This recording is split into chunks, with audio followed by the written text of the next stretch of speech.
The 40-line sprint world record, the most coveted title in all of modern Tetris. But what is modern Tetris? And what is a 40-line sprint? Siri, what is modern Tetris? Modern Tetris generally refers to the most recent versions of the classic video game Tetris that have been released in recent years. These versions typically include updated graphics. Too many words. Okay, here's what modern Tetris is in 2 seconds.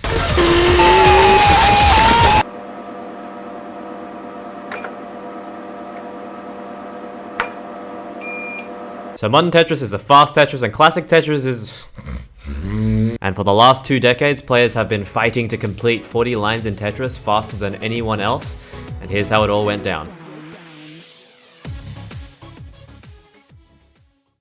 The story begins on the 6th of June 1984. Alexei Pajitnov released a game called Tetris, a game which never had the 40-line game mode, so for that you'd need to look at Tetris DX for the Game Boy Color. A game which I suspect is based off of Tetris, however I could be mistaken. At this time, records were posted on online message boards and picture evidence was all you really needed, so whoever Fred from France is, they had a time of 1 minute 36 seconds and the first documented world record. Unfortunately, there isn't any surviving video for the records on this game, so here is an 80-second time, and here is Retro Vortex from England saying, 114 baby, joint second, how about that? Fast forward to late 2005, a player called Caffeine achieved a 60-second time on a new game called Tetris Elements for the PC. There's no surviving footage of this record, but here you can see that modern Tetris is actually starting to look like modern Tetris. 2006, and Damien Yerrick releases a game called Lockjaw, the main difference being that it was open source and customizable, making it the alpha dog modern Tetris speedrunning game for the next 2 years. Here is the first Lockjaw world record, and pretty much the first real 40-line world record by Jono Pearson in January of 2007. As you can see in the first 2 seconds, he's maintaining a 9-0 stack, meaning 9 columns from the left and 0 from the right. Here you can see he's got a complete disregard for stacking principles. If only we could go back 16 years to slap Jono Pearson in the cheek. But in all seriousness, his stacking is actually rather hideous, mainly because of the amount of dependencies he creates and leaving several mountainous regions in the middle. This suspicious stacking led him to make a chain of holds in the beginning as well, slowing him further and ending him on a 37-second time. All to say, this run had some rough edges that left a lot to be desired, but this set the stage for absolute dominance.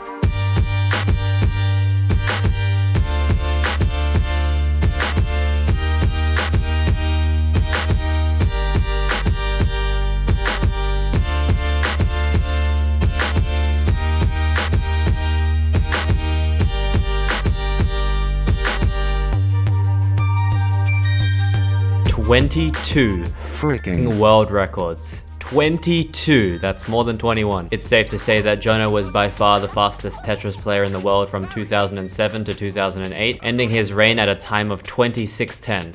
But suddenly, emerging from the depths, America's last hope, Maserati.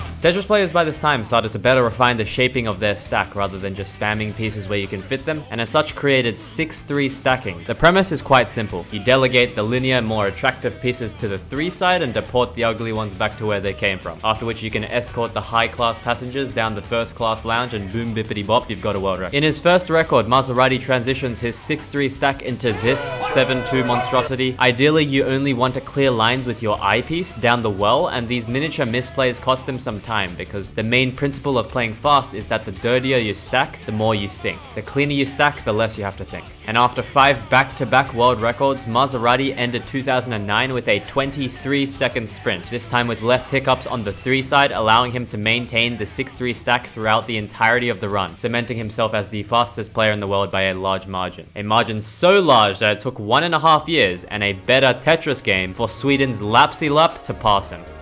Now it's at the point where the stacking is actually becoming quite decent, so it's difficult to find things to criticize, but I'll give it a go. First and foremost, Lapsy Lap doesn't use the hold piece, which gives them less options to bail out of bad situations. They also don't have perfect finesse, which is the least amount of key presses to get a piece from point A to point B. Additionally, there are several hole filling solutions that use the rotation key too often, like this one. And finally, you want to end your 40-line sprint with 100 or 101 blocks, and here they ended on 102. which is not bad, but it's not optimal. And over the next 2 months, the young Swede kept lowering his record time, fighting off a Dominican player called Apocalypse, who stole the record with a 22:51 for a total of 4 days, to which Lapsy Lap put him in the dirt with 21:20, a monster time improvement. And that's where the record stood. for 10 months.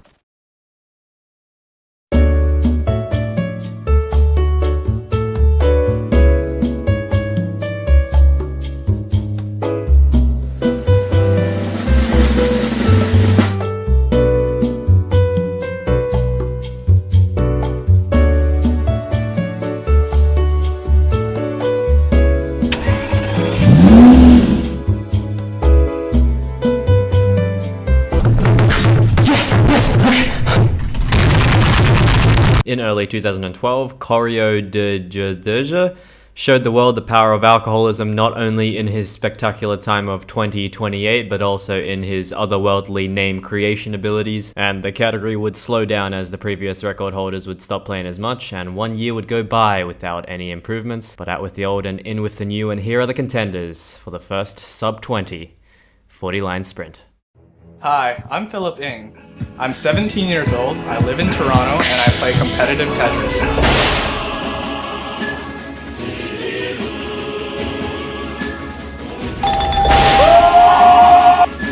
And the duel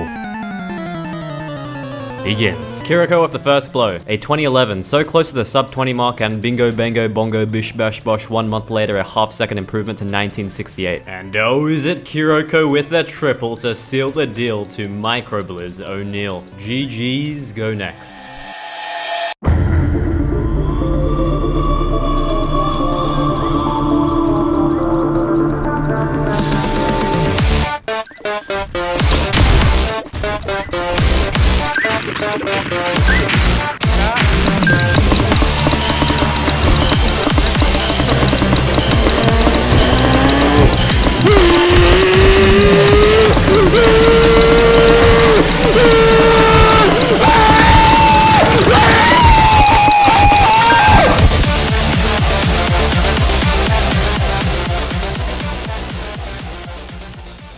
Throughout the start of 2019, it really looked like no one was going to catch up to Microblizz. The gap between first and second was monumental, the closest being Vince HD and Wu Zhang being almost a full second behind the top spot. And to be completely honest, nobody was even close to being close. But out of nowhere, Vince HD with a mammoth improvement and a time of 16,771. Returning with the 6-3 stacking strategy, stack the 3 side with 4x3 boxes and use staircases for these TSZ patterns, and just throw the other pieces wherever your heart desires. And here begins the era of 6-3 stacking supremacy, and here ends the era of 6-3 stacking supremacy as Vince HD Korean stacks his way to a 16,374. But I'm actually being serious this time. Here actually begins the era of 6-3 stacking supremacy and the end of Vince HD's 2-year reign right after this commercial world record.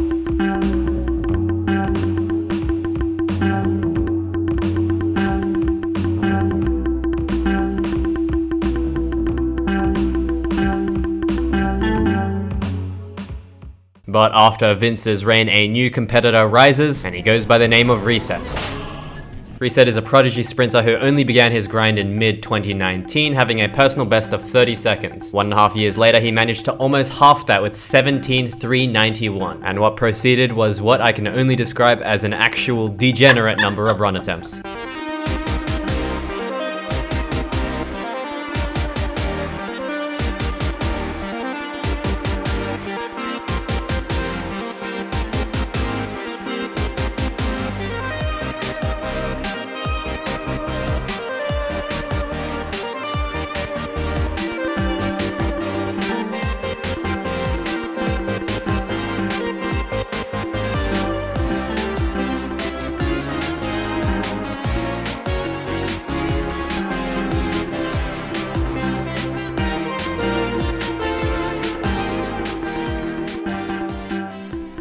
But it all paid off on the 3rd of June 2021 with a 15:55. What's crazy about this run is even as a viewer who knows nothing about Tetris, you can actually notice some pretty long hesitations, and even still it was a world record. This just goes to show how ridiculously fast Reset was at his absolute peak, consistently getting multiple 8 pieces per second segments on his top runs. And it turns out only one player could even come close to him.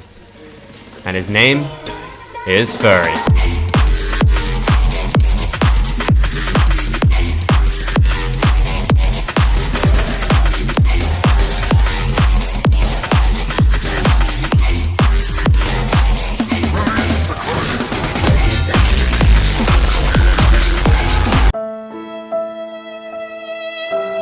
turns out Furry was actually too good at the game and the admins decided to give the other players a chance to compete. In all seriousness, to this day, at least to my knowledge, I don't think there's been a faster player than Reset. But this is for certain, the only player faster than Reset in 2021 was Reset himself. A 1491 and the first sub 15 40-line sprint. This run is just pure insanity because somehow Reset managed to up himself an entire half second, not by reducing the amount of hesitations in his previous run, but just getting faster. And yeah, that's the picture perfect way to describe the difference between Zoomer versus Boomer mindset. After Reset got his sub 15, he got burnt out from sprints and effectively quit. Also, he might have gotten RSI, but yeah, that might have played a part. Starting 2022, we have Vince HD, a previous record holder, Hiryu, a top sprinter from the UK who's consistently been near the top throughout 2021. And finally, Megasi, a South Korean sprint grinder. Like what the And also we have Fortisim2, a Zoomer Canadian. All were fighting to make up the time Reset lost in his hesitations with better consistency. And the first to strike was Hiryu with a 1470 in the middle of the year. A very solid run with a peak segment of 7.8 pieces per second with no real faults outside this mini hesitation and the shitty skin, let's be real. But by this time, many players were starting to catch up. Fortisim, Megasi, and Vince, all with improved times, but most notably, a player called Master 101.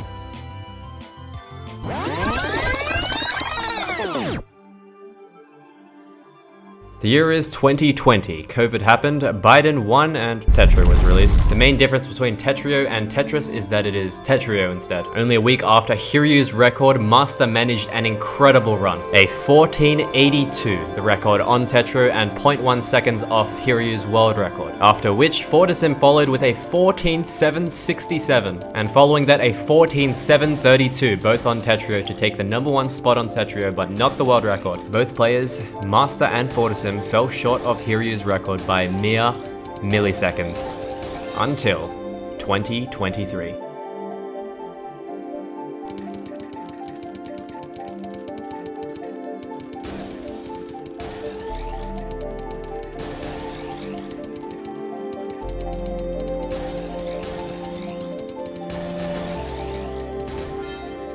A massive 0.2 second improvement which secured him the world record. And that's where the record stood for 5 days. Fortisim2 struck back with a 0.1 second improvement, and that's fantastic, but what's so fascinating about this run is that it was played in the most unlikely of places.